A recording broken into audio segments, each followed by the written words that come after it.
తెలియజేస్తూ ఈ రోజు ఒక పండుగ వాతావరణం లోపల మన తెలంగాణ రాష్ట్ర వ్యాప్తంగా 31,000 కోట్ల రూపాయలు మాఫీ చేసుకుని ప్రతి నియోజకవర్గంలో కూడా రైతు వేదికల దగ్గర ముఖ్యమంత్రి గారే స్వయంగా రేవంత్ రెడ్డి గారు రైతులతో ముఖాముఖి మాట్లాడి మన వికారాబాద్ జిల్లాకు 256 కోట్ల రూపాయలు మాఫీ చేసినందుకు చాలా సంతోషంగా ఉంది. ఇది ఈ రోజు సంబంధించినటువంటి మాఫీనే. ఇంకా మీకందరికి తెలుసు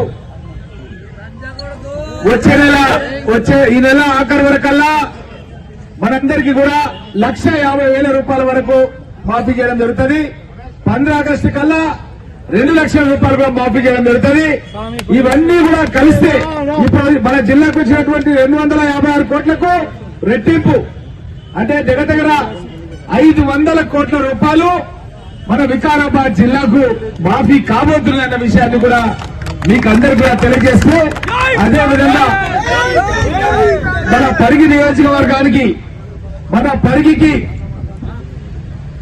16 కోట్ల రూపాయలు పరిగి నియోజకవర్గానికి 16 కోట్ల 54 లక్షల రూపాయలు మన పరిగి మండలానికి శాంక్షన్ అయిన విషయాన్ని కూడా తెలియజేస్తూ అదేవిధంగా చౌడాపూర్ మండలానికి 11 కోట్ల 67 లక్షలు, దేవు మండలానికి 16 కోట్ల 38 లక్షలు, గూడూరు మండలానికి 12 కోట్ల 11 లక్షలు, గండేడు మండలానికి 23 కోట్ల 61 లక్షలు, మహమ్మదాబాద్ మండలానికి 19 కోట్ల 14 లక్షలు.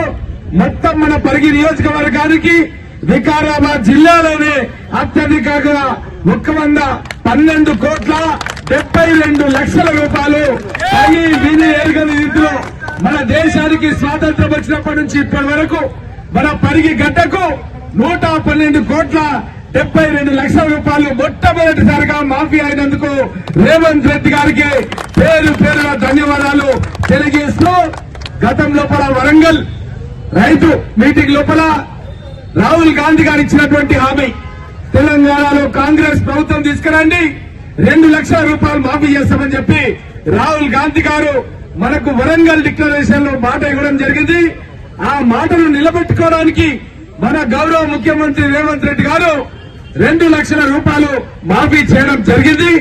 ఇంకా ఇదే కాకుండా వివిధ సంక్షేమ పథకాలకు మీకు తెలుసు ప్రభుత్వం రాగానే మహిళా సోదరిమణులకు ఉచిత ఆర్టీసీ బస్సులో ప్రయాణం కల్పించడం జరిగింది. ఇంటింటికి కరెంటు ఉచితంగా ఇవ్వడం జరుగుతుంది. ఇదే కాకుండా మీకు అందరికీ తెలుసు గ్యాస్ సిలిండర్ కూడా 500 రూపాయలకి ఇవ్వడం జరుగుతుంది. మహిళా సంఘాలకు ఒక్కొక్క సంఘానికి 10 లక్షల రూపాయల చొప్పున రుణమాఫీ చేసి వాళ్ళకు వడ్డీ లేని రుణం ఇచ్చి ఇన్సూరెన్స్ సౌకర్యం కూడా కల్పించి అనుకోని సందర్భంలో భర్త చనిపోయినా భార్య చనిపోయినా కుటుంబానికి 5 లక్షల